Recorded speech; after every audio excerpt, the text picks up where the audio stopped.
नमस्कार दोस्तों, defence and civil affair में आप सभी का बहुत बहुत स्वागत है। आज मैं इस वीडियो में एक खास मिशन के बारे में बात करूंगा जिसका नाम है ऑपरेशन हैट। इस मिशन में इंडिया और यूएसए इन्वॉल्व हैं चाइना पे नज़र रखने के लिए। क्या यह मिशन सफल रहा या असफल रहा, आज हम इसी के ऊपर चर्चा करेंगे। मेरा नाम है नरेश गोस्वामी, तो चलिए शुरू करते हैं। तो सबसे पहले बात करते हैं यह ऑपरेशन था क्या। आप में से काफ़ी लोगों ने तो इसका नाम तक नहीं सुना होगा। ऑपरेशन हैट एक सीक्रेट जॉइंट मिशन था यूएसए की सेंट्रल इंटेलिजेंस एजेंसी यानी सीआईए और इंडिया की इंटेलिजेंस ब्यूरो यानी आईबी के द्वारा। इस मिशन के तहत इंडिया के दूसरे सबसे बड़े पर्वत नंदा देवी के ऊपर एक nuclear powered telemetry relay listening device को रखना था। नंदा देवी पर्वत उत्तराखंड के चमोली डिस्ट्रिक्ट में स्थित है। यह एक जासूसी उपकरण था जो न्यूक्लियर पावर था, न्यूक्लियर बैटरी से चलता था। यह जो उपकरण था वह न्यूक्लियर एक्टिविटीज़ को डिटेक्ट करता था, इसीलिए इसको नंदा देवी पर्वत के ऊपर रखा जाना था ताकि चाइना में होने वाली न्यूक्लियर एक्टिविटीज़ को यह ट्रैक कर सके। चाइना ने अपना फर्स्ट न्यूक्लियर टेस्ट 1964 में किया था, जिससे अमेरिका में खलबली मच गई थी और इंडिया भी 1962 का चाइना का युद्ध हार चुका था, ताकि इंडिया को भी ये कहीं ना कहीं डर था कि चाइना अपनी न्यूक्लियर पावर का इस्तेमाल हम ही पर न कर दे। इसलिए अमेरिका और इंडिया ने मिलकर यह ऑपरेशन प्लान किया था। तो यह है नंदा देवी पर्वत जो उत्तराखंड के चमोली डिस्ट्रिक्ट में स्थित है, जो उत्तराखंड के गढ़वाल क्षेत्र में आता है। उत्तराखंड के लोग इस पर्वत को एक पूजनीय पर्वत मानते हैं, इसको एक देवी का अवतार मानते हैं। नंदा देवी पूरे उत्तराखंड में एक बहुत पूजनीय देवी मानी जाती है और उत्तराखंड के लोगों का मानना है कि अगर नंदा देवी खुश है तो उत्तराखंड का मौसम खुश मिजाज रहता है, और अगर नंदा देवी क्रोधित है तो उत्तराखंड में काफ़ी प्राकृतिक आपदाएं आती हैं। और इस पर्वत पे चढ़ाई नहीं करनी चाहिए, जो भी इस पर्वत पे चढ़ेगा उसके साथ कुछ बुरा होगा, क्योंकि यह एक देवी है। नंदा देवी इंडिया का दूसरा सबसे ऊंचा पर्वत है और इसकी खास बात यह है कि यह पूरी तरह से इंडिया के अंदर स्थित है। कंचनजंगा जो भारत का सबसे ऊंचा पर्वत है, अगर हम केटू को नहीं गिनते हैं क्योंकि केटू पीओके में स्थित है, कंचनजंगा भारत और नेपाल के बॉर्डर में स्थित है। इसके शिखर में पहुंचने के लिए नेपाल से भी चढ़ाई की जा सकती है और इंडिया से भी चढ़ाई की जा सकती है। नंदा देवी की ऊंचाई 7,816 मीटर लगभग 25,650 फीट है। नंदा देवी को एक पूजनीय पर्वत माना जाता है उत्तराखंड में। ये है नंदा देवी पर्वत और ये है इस पे चढ़ने का रास्ता। ये base camp, camp 1, camp 2, camp 3, camp 4 और ये है नंदा देवी ईस्ट। ये है नंदा देवी वेस्ट। इसको उत्तराखंड के लोग नंदा सुनंदा भी कहते हैं और इन दोनों की ही पूजा उत्तराखंड में की जाती है। ये जो चढ़ाई है काफ़ी खड़ी चढ़ाई है, इसलिए नंदा देवी पर्वत पर चढ़ना काफ़ी कठिन है। ये जो बेस कैंप है, ये घाटी में जो बेस कैंप है, यहाँ तक पहुँचने में ही काफ़ी लोगों को कठिनाइयाँ आती हैं। शिखर में पहुँचने की तो बात ही अलग है। तो इस डिवाइस को इस शिखर पे ही क्यों रखवाया गया, जानते हैं इस मैप के थ्रू। तो ये है हमारा प्यारा भारत और ये है चाइना, और ये जो लाल निशान आप देख रहे हो ये है नंदा देवी पर्वत। उस समय चाइना अपने सारे न्यूक्लियर टेस्ट इस जिंगजियांग प्रोविंस में करता था और चाइना के ऊपर जितने भी पड़ोसी देश हैं वो उस समय यूएसएसआर के कंट्रोल में थे और यूएसए और यूएसएसआर का उस समय शीत युद्ध चल रहा था। तो चाइना पर यहाँ से नज़र रखना संभव नहीं था। तो यूएसए के पास सिर्फ एक रास्ता बचता है, वो है भारत। अगर भारत से भी आपको चाइना पर नज़र रखनी है तो उस लिसनिंग डिवाइस को हिमालय पर्वत के किसी ऊंचे शिखर पर ही रखना होता, क्योंकि हिमालय इतने बड़े बैरियर का काम करता है कि अगर उस लिसनिंग डिवाइस को यहाँ किसी ग्राउंड में रखा जाता तो वो चाइना में होने वाली न्यूक्लियर एक्टिविटीज़ को ट्रैक नहीं कर पाता। तो यूएसए के पास यहाँ से भी तीन रास्ते थे। पहला, या तो उस डिवाइस को कंचनजंगा सिक्किम में यहाँ पे रखा जाता, या दूसरा माउंट एवरेस्ट नेपाल और चाइना बॉर्डर पर रखा जाता, या फिर नंदा देवी पर रखा जाता। क्योंकि कंचनजंगा और माउंट एवरेस्ट दोनों चाइना के बिल्कुल नज़दीक हैं, इसलिए इस डिवाइस को नंदा देवी के शिखर पर रखा जाना था। और भारत ने भी यूएसए का साथ इसीलिए दिया क्योंकि भारत को भी कहीं ना कहीं डर था कि चाइना अपनी न्यूक्लियर पावर का इस्तेमाल भारत पे ही ना कर दे, क्योंकि भारत 1962 का चाइना का युद्ध हार चुका था। तो उस डिवाइस को नंदा देवी के शिखर पर ही क्यों रखा जाना था, इसके कुछ रीज़न है। पहला, चाइना की न्यूक्लियर प्रोग्राम को ट्रैक करना अमेरिका के लिए बहुत मुश्किल था, क्योंकि चाइना एक तरफ अपनी बॉर्डर यूएसएसआर से शेयर करता था और दूसरी तरफ भारत से, और यूएसएसआर और यूएसए के बीच शीत युद्ध चल रहा था। दूसरा, अमेरिका और भारत के रिश्ते भी कुछ ज़्यादा अच्छे नहीं थे। दूसरा, सैटेलाइट इमेजरी उतनी अच्छी नहीं थी जिससे कुछ समझा जा सके। तीसरा, अगर उस डिवाइस को ग्राउंड लेवल पर लगाया जाता तो हिमालय के कारण वो चाइना में होने वाली न्यूक्लियर एक्टिविटीज़ को ट्रैक नहीं कर पाता। चौथा, नंदा देवी पूरी तरह से इंडिया के अंदर स्थित था। यहाँ चाइना की कोई पर्वतारोही टीम नहीं आ सकती थी, तो यह अमेरिका के लिए बिल्कुल सेफ लोकेशन थी इस डिवाइस को रखने के लिए।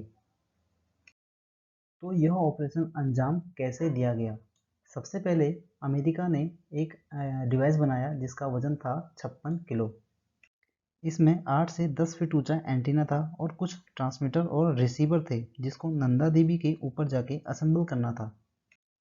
जब कोई पर्वतारोही इतने ऊंचे पर्वत पर चढ़ाई करता है तो वो पहले से ही अपने साथ काफ़ी सामान लेके जाता है, जैसे ऑक्सीजन सिलेंडर, टेंट, गर्म कपड़े, स्पेशल इक्विपमेंट। तो वैसे ही पर्वतारोही के पास बहुत सारा सामान हो जाता है, और अगर ऊपर से कोई उसको 56 किलो का भार और दे दे तो वो यह इसके लिए काफ़ी कठिन और जानलेवा हो सकता है। दूसरी बात, यह जो डिवाइस था इसको ऊपर जाके असेंबल करना था। जब कोई पर्वतारोही इतने ऊंचे शिखर पर जाता है तो वह शिखर पर कुछ मिनट से ज़्यादा नहीं बिताता, क्योंकि वहाँ का मौसम बहुत खतरनाक और जानलेवा होता है। वहाँ की हवा बहुत पतली होती है, अगर वो वहाँ पर ज़्यादा रुकता है तो उसकी जान भी जा सकती है।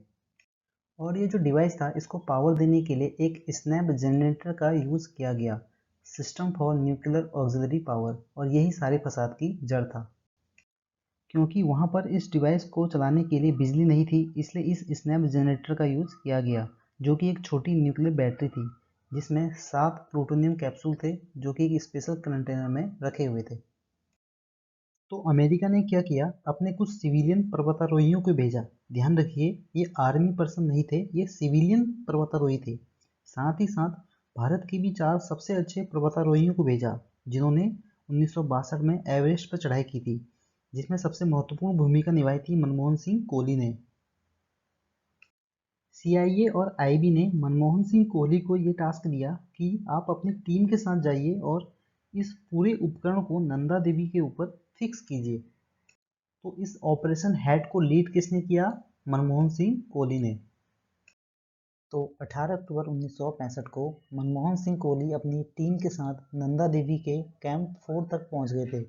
यह लास्ट कैंप था, इसके बाद नंदा देवी का शिखर ही आता है, जैसा कि हमने पिछले मैप में देखा था। तो जब वो कैंप 4 में थे तो वहाँ बहुत तेज ब्लिज़र्ड आता है, एक बर्फ़ का तूफान आता है। अब टीम लीडर के सामने 2 रास्ते थे, या तो वो वहीं रुककर मिशन को पूरा करते और अपने पूरी टीम की जान को खतरे में डालते, या मिशन को छोड़कर वापस नीचे आ जाते जिससे सबकी जान बच सके। मनमोहन सिंह कोहली ने मिशन को छोड़कर नीचे आना ही सही समझा और उस डिवाइस को कैंप 4 पर ही छोड़कर वो सेफली सब नीचे आ गए। अगले साल मई 1966 में ये टीम वापस नंदा देवी के कैंप 4 तक जाती हैं और ये देखकर हैरान रह जाते हैं कि पूरा का पूरा डिवाइस ही वहाँ से गायब था। गायब होने की यह संभावना बताई गई कि वहाँ लैंडस्लाइड जैसा कुछ हुआ होगा जिससे ये गिरकर नीचे कहीं बर्फ में दब गया होगा। उस डिवाइस की खोजबीन की गई, हेलीकॉप्टर से न्यूट्रॉन डिटेक्टर लगाए गए, क्या पता वो नीचे कहीं बर्फ में दबा हो। पूरे वर्ष उसे ढूंढते रहे पर वो आज तक कहीं नहीं मिला। उस प्लूटोनियम से रिस्क क्या है?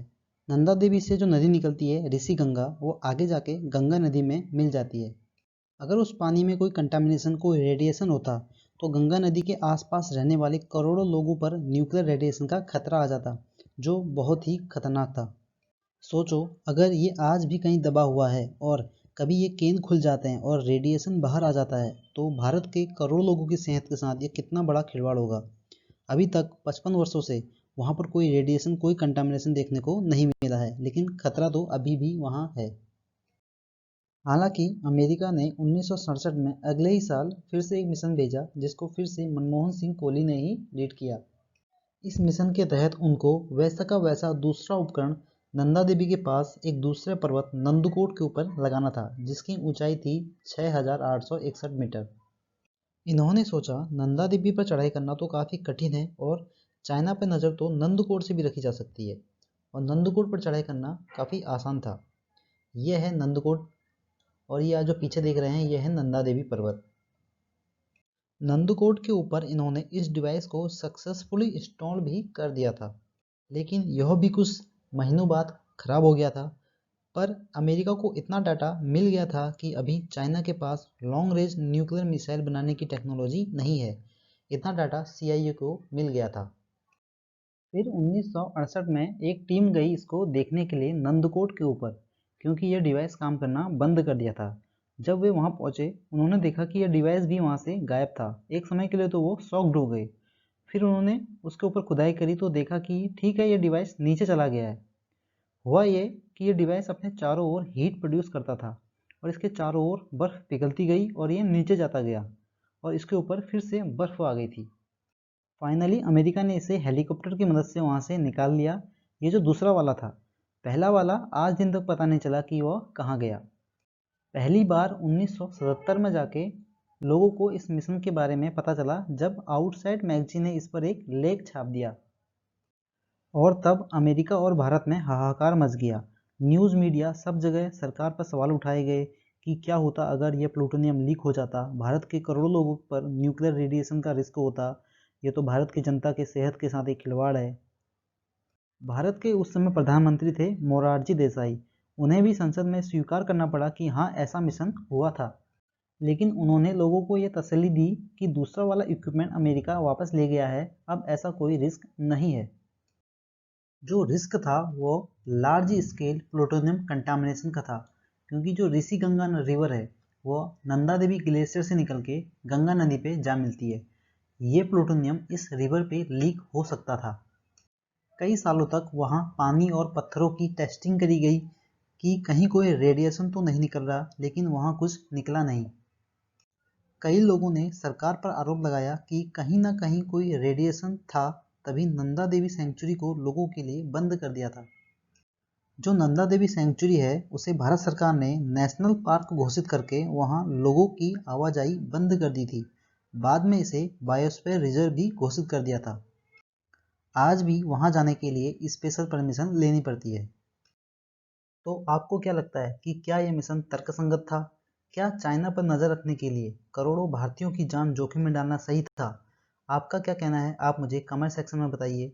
वीडियो पसंद आया हो तो वीडियो को लाइक कीजिए, चैनल को सब्सक्राइब कीजिए। Thank you for watching this video. God bless you all.